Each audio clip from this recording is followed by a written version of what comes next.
Hi, I'm Tommy Knepper. I'm CEO and co-founder of Infield Strategies. We're a nationwide grassroots outreach firm. I'm joined here today by our national sales director, Chris McNulty.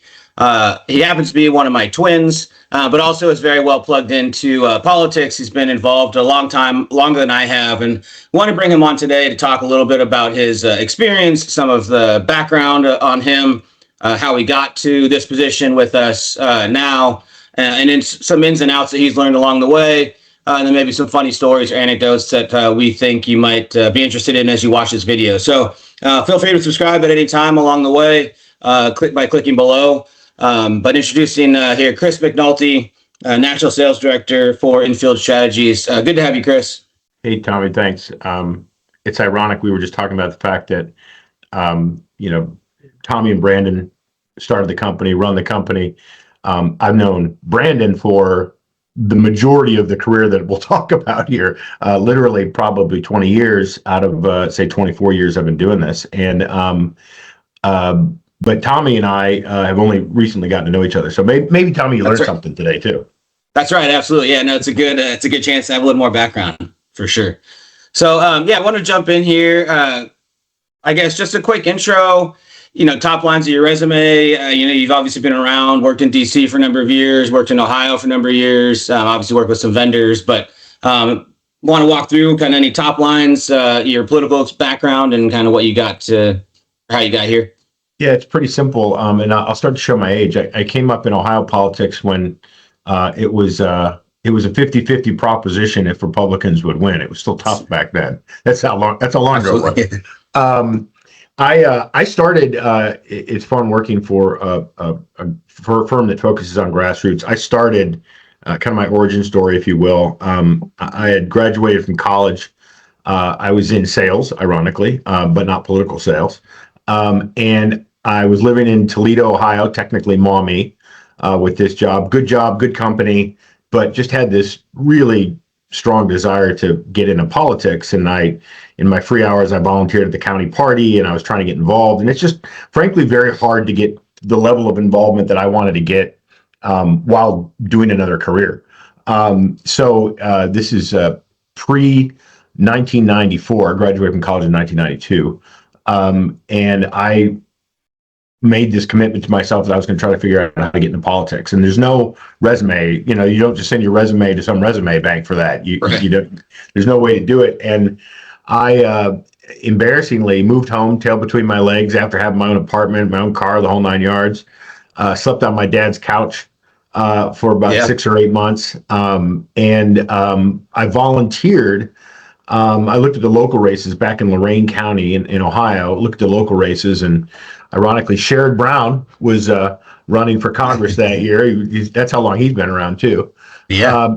It was a big race. The county prosecutor was a Republican, had the opportunity to take out, Greg White was his name, had the opportunity to potentially give Brown a fight. We ultimately lost that. And I looked at that race. I started to volunteer, and it was a lot of people helping out on that. And it was, I didn't feel like I could make a difference. So I talked to the county chairman and I got involved with a local judicial race, a guy, Judge Tom Janis, who was had been appointed by Governor Voinovich in a very Democrat county and was running for retention, was trying to stay in as a judge. And I went to him and said, I'd like to help. And he's like, good, I have nobody. You tell me what to do. And, it was, and I didn't know anything, but I knew enough to know that you should go talk to people. And Tommy, you didn't know this. Ironically, I work for a firm that does paid doors and focuses on grassroots. But I, with no data, guesstimated where kind of the Republican precincts were in the county. I started a couple Republican clubs at high schools so that I could create a volunteer base for myself. So I had 20, 30 kids that would go door to door. And this judge kept feeding me literature and we kept going to doors. That's all I could do. Old school style. And long story short, he won. He was retained. It was a pretty big win, given the fact that, again, it's Lorain County at the time was not a Republican county at all. And I utilized that to talk to county chairmen, talk to different donors, get in front of people. until I finally got to the Ohio Republican Party, and my first job was a field rep, Southeast Ohio field rep in Appalachia, basically, in Ohio, and I loved it. Fell in love with the job, fell in love with the mission. I was at the Ohio Party from 1995, 96 through 2006, so 10 years. And I moved from field guy in Southeast Ohio, Northeast Ohio, then political director, then executive director. Kind of loved that, but felt that I wanted to move on. I worked very closely over those years with folks from the RNC. I like that RNC RPD position, which is highly coveted position out there. And I went after that and got it. I was an RPD for 4 years, for 2 cycles. So did you get to stay in Ohio for that, or did you have to move? I did. They now live in DC, as I understand it. But back in the day, we got to live not till too long ago, got to live in Ohio, which was nice. So I was still in Ohio. Yeah. Then the 2012, or actually 2010 was my last year as an RPD. We just had a phenomenal. This is when I met Vadreen, actually. Yeah, nice.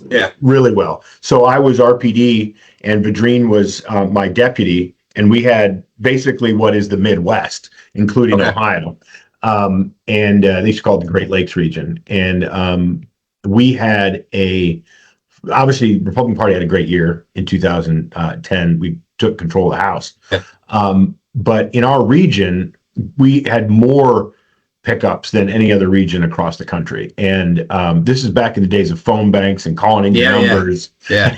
and Vadreen and I were just a great team, and he is all the good things that I am not, and I am some of the things that he is not, and kind of collectively we do a good job together. But was that when the Tea Party was surging too? Yeah. Right, still Tea Party time. And for me, at least, the opportunity was that John Boehner became speaker as a result of that election. I had known Boehner for basically my whole career, because he was always very helpful to the party and around as an Ohioan and as a leader. And his team, it was funny. I was interviewing for Tim Pawlenty's presidential campaign.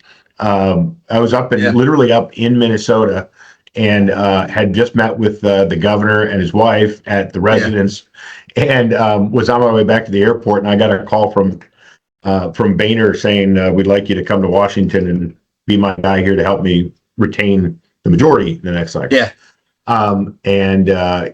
As an Ohioan, the opportunity to go to DC, which I had not done in my career yet, decided to do that, and it was very much worth it. So 2011, 12, we moved to DC. Told my wife we moved there for 4 years. 2 years we were with Boehner, and then the immediate 2 years after, we're political director at the RNC, 13 and 14. So that was kind of the highlights career-wise. Being political director at the RNC was something I'd always wanted to do in the back of my head. And it just kind of migrated that way, and enjoyed that time. We won the Senate. It was a great year. Yeah, that's awesome. That's awesome. Yeah, I feel like when you're in this field, you almost have to do that tour of duty in DC too. Like, it's nice to come up in one state, but eventually you've got to do some sort of work with one of those big committees or do a tour in DC. But it's 100% true. And I never wanted to become a creature of DC. I do see, particularly now having moved back, the real world looks a lot different when you're not sitting in DC. But that Beltway bubble's a real thing. It is a very real thing. And it doesn't take too long to get inside it. But I was very glad for my time there from Boehner, and then Reince Priebus was chair when I was, and I enjoyed both those jobs completely. And then, and to be totally honest, the segue home, I had this great conversation with Reince. I'd been in the business for 20 years, and I said, Cleveland was named for the convention in 2016, which is basically where I grew up. I went to John Carroll University right in Cuyahoga County, and I had a great conversation with Reince the day after Cleveland got the convention. And I said, I don't know if there's such thing as a 20-year chip in this business, but I want to cash mine, and I'm going to move home anyway. But can I, have a role in Cleveland at a convention?" He said, "Absolutely. We'll figure out the deals later." And that was kind of my segue back into the real world. Oh, that's awesome. So did you get to work at the convention too? Yeah, I was director of political and community affairs, and that basically translate to make sure the convention doesn't piss off everybody in Northeast Ohio by Yeah. just because it's this giant thing that happens, Oh, yeah. and then B, help me control and talk to and placate local elected officials in the state. And at the time, you had three three studs. I mean, you got John Boehner, Rob Portman, and George Voinovich all sitting there, and these are not shrinking violets in the Republican Party. Yeah, right. So we and John Kasich. So it was like, if you can help me manage those waters, because everybody wants something out of the convention, Yeah. right? And Oh, yeah. So it was fun. I enjoyed representing the city, and to this day, people that I know from around the country were like, "Yeah, Cleveland really surprised me." It was not, I think they came thinking just absolute worst. It was going to be horrible, and so we had a low bar to get. It's a lot better than they think, right? Yeah, but a lot better than they think. Well, that's awesome. Well, Dan, thanks for the rundown on your background. And then obviously you've been with Infield Strategies, selling our texting platform, but you came from the data world. So after you kind of left the political space, not really political space, but left working on the official campaign side, you've been working in the data and kind of tech field for a little while now, right? Yeah. Data. I'd consider myself I told you that Judge Janice story, I've never left that. I believe in targeting the right people and carrying the message to them repeatedly, and the math about how to win an election. What's your vote goal? How many votes do you need? Where are they going to come from? Like, I think it's that simple, and we overthink this a lot. Yeah. And there's a lot more that goes into it, but that's the basis of campaigns, and I haven't changed in that regard. I like to think of myself as somebody that is hyper focused and pretty good at voter contact programs and that targeting. And honestly, the transition to infield was easy because it's a natural progression. If you know who to talk to, how do you get to those people? And what I think is so unique about what we do is it's really the last two forms outside of mail that gets directly to a targeted audience. And we, the greater kind of political world, spend so much money shooting at people that are never going to vote, or shooting at people that are never going to vote for them. And I'm just a firm believer, which kind of gets to one of the other questions we were going to talk about, of you have to talk to the right people with the right message, and that grassroots has to be part of your campaign. And too often, nothing against our TV friends, but we just spend a bunch of money on fancy ads that we put on TV, and we think we're winning elections. And if we're not carrying the right message to the right people, it's not just about name ID. It's not just about brand. It's about getting the right message to the right people. And in my opinion, we spend far too little on it. From a balance-wise perspective, and we need to do more. So it's a very natural transition to infield, because I've just always been a grassroots person that believes in that direct voter contact, and infield is selling two of the three ways to do that. And I appreciate that. And obviously, over all your career, I mean, you came up on campaigns, ran the national apparatus for the House side for the Republican Party, ran the Republican National Committee's political outreach, and then have stayed in the field. And some people in this field will obviously pivot out to corporate. So you've obviously stayed involved in politics. What makes you continue to believe in and want to stay, involved and continue to make a career out of the political space? Well, I mean, the first one's going to sound corny, but it always has been just, I think, what the Republican Party offers broadly is better for the country and better for ultimately my family and families around me and the people than the Democrats are offering. So there's a very kind of philosophical reason I want to continue to help. But besides that, there's an energy to it, and it's funny, if I have a downfall in sales, I shouldn't be admitting this to you on the phone. But if I have a downfall, it's that you sell a product, you sell a service, you execute. But I want to get into the nuts and bolts of that campaign and be helpful. I will say that I was just talking to, I won't name names, but I was talking to a client yesterday who we went deep down a rabbit hole talking about how to win special elections, well beyond just texting or doors. And Sure. I do think that kind of political background, having participated in well too many special elections, is something that our clients appreciate beyond just, hey, you're providing me a great service, a great product. But that expertise, that political expertise behind it, I think a lot of our clients appreciate. 100%. And I absolutely agree with you. I think that's one of the things that makes our specific job or our career very useful is you learn certain things along the way that you can't just be taught. You pick those up over the years. Speaking of which, what are a couple things if you were, a young you talking to the Ohio you now coming up, what's a few things, someone getting involved, their first cycle, second cycle, maybe their third cycle, and they're looking to make that jump to DC and not sure if they should grab that local, mayoral campaign or, take the leap to move to some hill job, or is there any couple pieces of advice you've collected over the years? Yeah. And this is the day after 2025 election day, and it was not a good day for Republicans broadly. My first bit of advice was, I still do take wins or losses to heart, but my first bit of advice is it's never as bad or as good as you think it is in the moment. You have to put all that in context. There is a new day. There's a lot that's cyclical about what we do. And you can't let yourself get destroyed by a losing year. It wasn't just you, right? A lot of people lost, and it's never that bad. The swing is pretty quick. So that would be advice number one. Advice number two is, and I've seen a lot. I've had the opportunity, I should say, coming up in the system, but I've hired a lot of people, a lot. When in 2004. When I was executive director of the Ohio Party, and Ohio was front and center in the Bush campaign, and our victory operation, we had well over 100 people that we hired, and just in the field, not in the office. So much so that I didn't even know everybody's face by the end.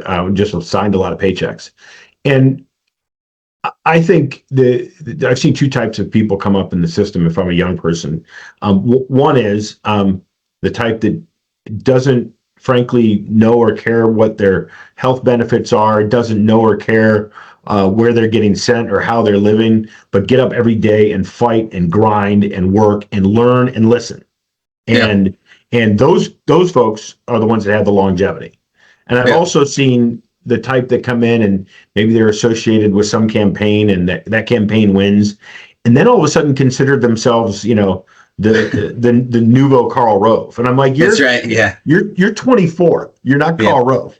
I saw Karl Rove come to the Ohio Republican Party when he was still selling mail back in the day, like before he became the Karl Rove we all know today. Yeah. So, it's be humble, work hard, listen and learn. And the final thing, and I could preach about this all day, is after every election, win or lose, do an after action. What do we do right? What do we do wrong? How do we do it better? How do we improve?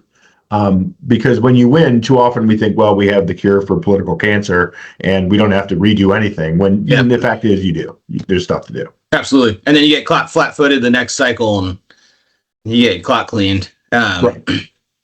Yeah, no, I think those are all absolutely great pieces of advice. I've always liked the phrase that defeat is an orphan and victory has 1,000 fathers, but it's actually your point, like stay humble. You might think that you were the cat's meow for that victory, but the reality is there's going to be a lot of people that were involved in that race who all rightfully get some credit. And so you got to make sure you stay humble, do your after action review, make sure you know what you did right, what you did wrong, and then adjust moving forward to make sure you keep winning and don't get flat footed. But yeah, I'm a giant fan of the after action. I think it's just absolutely necessary. Yeah. No, I think those are great pieces of advice. Do you have any funny stories, without going too personal on anyone, but any funny stories you remember from all the years in politics? Well, I'll combine that with kind of proudest moment. Yeah. The 2004 election, I felt like it was just a battle in Ohio. It was a day-to-day, door-to-door battle, and we had waves of volunteers, and we had waves of people working for us, and frankly, thanks to the Bush campaign and the RNC, basically unlimited resources. They said, "What do you need? What do you need? Here it is." Yeah. And you felt like you were making a difference. And that race in particular was certainly the two Bush races, 2000 and 2004 in Ohio, was just, what I'll always go back to is kind of if there's a catalyst moment in my career, I think that was it. Also Bush related, getting the funny moments. I was after the 2000 election. A lot of states are a lot closer than they were. I think we were supposed to win by 5 or 6 points in Ohio, ended up winning by 1 or 2. Florida, of course, is infamously tied, basically. And the Bush campaign called my boss, the chairman of the Ohio Republican Party, Bob Bennett, and said, "Hey, we want you to send a team to Florida for the recount." Because basically they were admitting they weren't prepared. They weren't ready for it.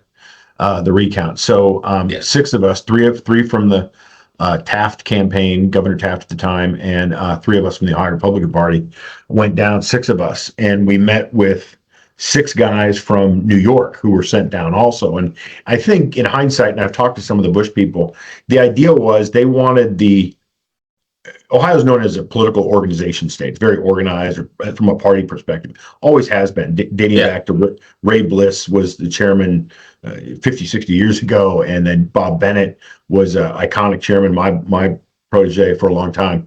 But a very organized state. And we kind of did programs and organization. And I think they wanted us for those reasons. Yeah. And they brought the New York guys down because they wanted somebody pushy.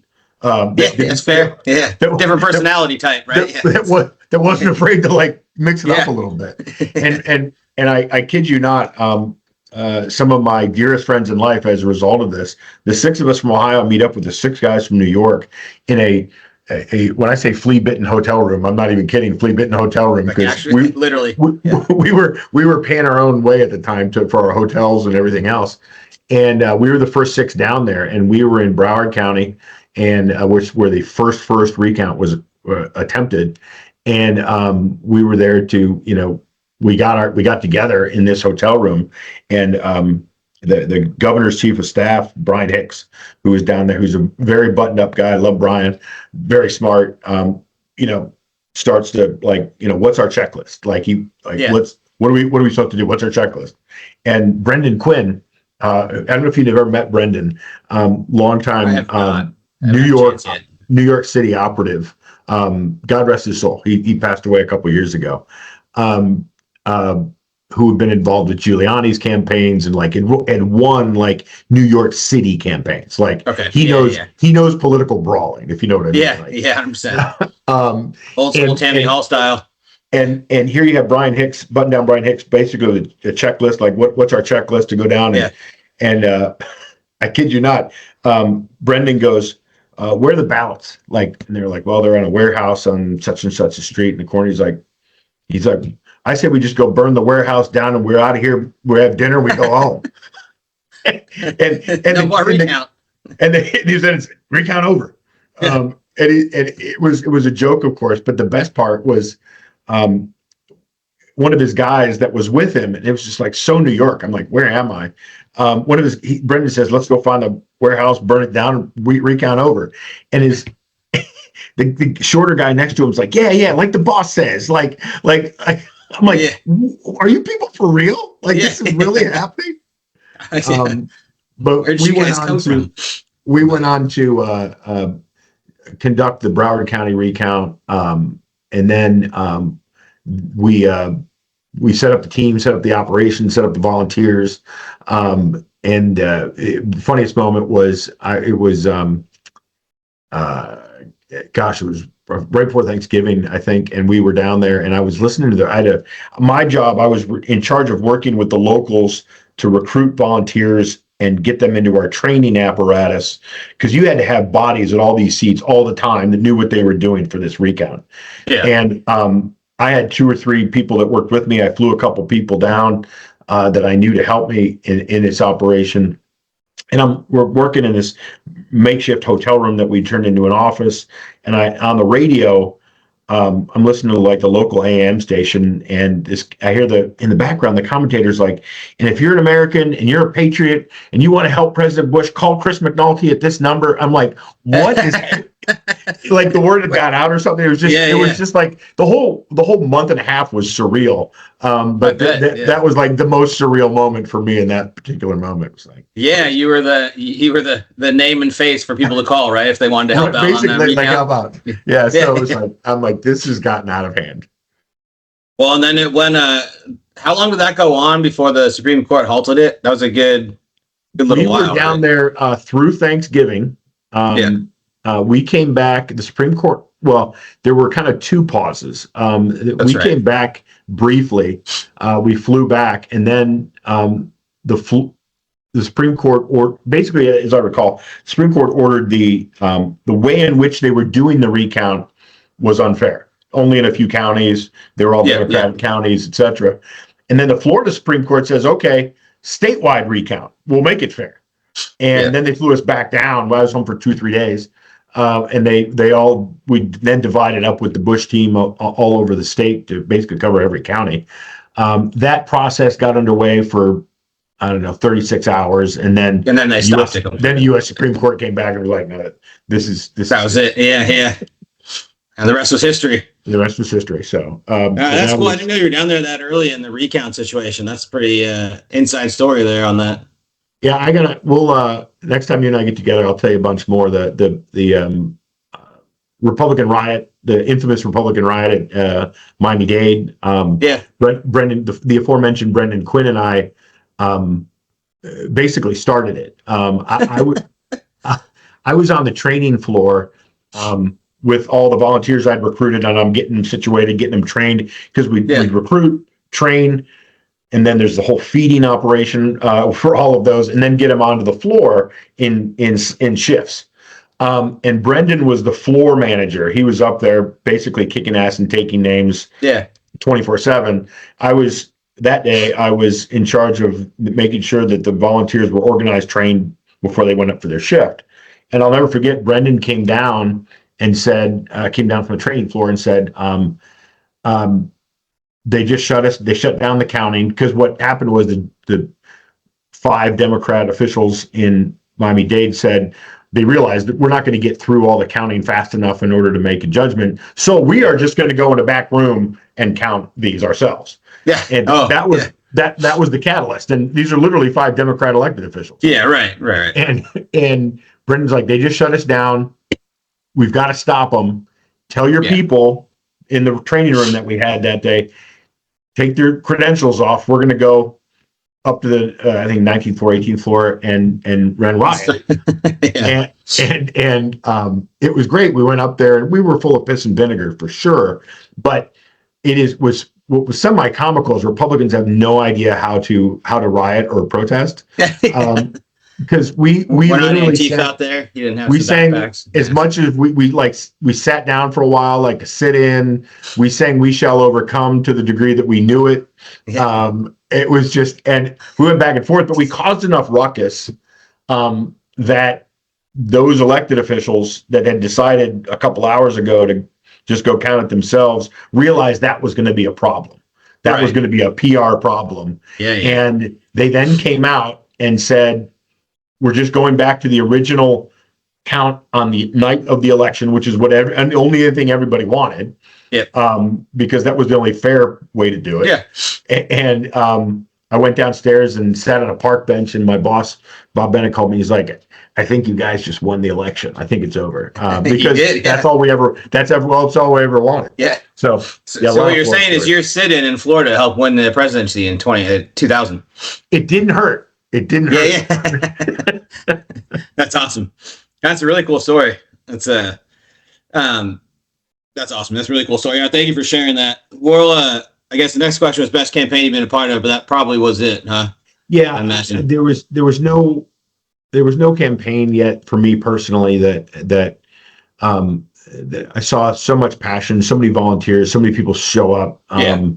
and be able to be in a position where you could put a system and an organization together to harness all that and put it, frankly, on doors. We did a lot of volunteer doors. Yeah. Back to infield. I went through this transition as a disciple of the Bush years and coming out of those campaigns. We believed that you could get volunteers and you could go door to door and you could make a difference. And what I realized by the time I became political director at the RNC later was that really only works on an inspired presidential election, and it costs so much money, and it costs, and it's not efficient. It's awesome because you see 100, 200, 1,000 volunteers show up on any given Saturday. Yeah. But those are real people that can really only go to door on a Saturday. Yeah. They can't do it. And we did an analysis when I was at the RNC that if you hire a good team like infield and they go door to door for you, 6, 8, 10, 12 people, but they go 8 hours a day, 7 days a week, or 6 days a week. You're going to hit more doors, talk to more people for less money because of the infrastructure, the cost, the management, everything that goes into organizing 1,000 volunteers to come out on a Saturday. Yeah. You're going to spend less money, be more efficient by doing paid doors. And it's Absolutely. So I come into infield also as a giant believer, having been, I don't say converted out of the Bush era, but realizing there's only limited circumstances you can get enough volunteers to move the needle. Yeah, no, 100%. I mean, obviously I agree. I'm preaching to the choir here, but I agree. I mean, I think there's limited opportunities really in presidential races. Probably were the only one that you really could get that much momentum. We were headed that way anyways, and I think COVID really put the nail in the coffin. I mean, now, someone like President Trump can get volunteers to come out, but if you're down ballot, you're really not getting anyone to go out and canvass for you in a volunteer effort, not in a large enough scale to make an impact, really. And I look at, you're dealing with real people. And we just talked about it earlier. I'm outside of the bubble. I'm a real person now. I got kids that are in soccer and football and dance and the whole 9 yards. And it gets dark here in Ohio this time of year, about 5 o'clock at night. And where exactly is the time for somebody who's motivated politically, even as me, to go knock on 20 doors or 30 doors? Right. Like, it doesn't exist. Right. So the only realistic way to talk to voters directly is through, in my opinion, is through a paid voter contact program, including paid doors and texting, of course. Yep. Yeah. No. Awesome. Hey, well, we're running out of time here, but before we go, any last piece of advice for anyone that's looking to get into this work? I know we kind of covered this earlier. You saying work hard, stay humble, but any kind of final sign-off piece of advice for anyone that's watching this video? Yeah, and I don't know if my experience is exact, but when I tried to get my first paid job at the Ohio Republican Party, I thought of it like I have to run a campaign to be part of this campaign. I had a plan. I had a letter come from a third-party surrogate to the chairman of the Ohio Republican Party, one a week for, I'm not kidding you, 3 months. So I wanted him to be like, I got to at least interview this guy to make the letters stop. And I would pick a county chairman or a donor or anybody that I could find, a judge. I thought about it like, if you want to get in, and you get involved with the campaign, but then make contacts and keep that Rolodex. I mean, that might be the advice. Everybody you meet is somebody that is going to be helpful in your next job, can be helpful when you get into the sales side. If you get into the sales side, I think about it, I've told you this, but I've kept a pretty good Rolodex of people that I've met over the years. And, without a question, I could say if you needed somebody in any state in the country, I could find somebody. I know who we need. And that has been great in this job because I'm opening that Rolodex and calling all those people and saying, I know that you do texting. I know that you do have opportunity for paid walk, and getting in front of them again, keeping a good relationships with all those people, not burning bridges. That's just dumb in any maintain the relationships. Maintain those relationships, even if you don't talk to them for 5-10 years. They You don't need remember to. you. You don't need Yeah. to. Yeah, you don't need to be nasty on them. No, I agree. I think that's an outstanding final piece of advice. So thank you again for coming on, Chris. I appreciate it. Again, Chris McNulty, Infield Strategies National Sales Director. Thanks, Chris. Thanks, Tommy.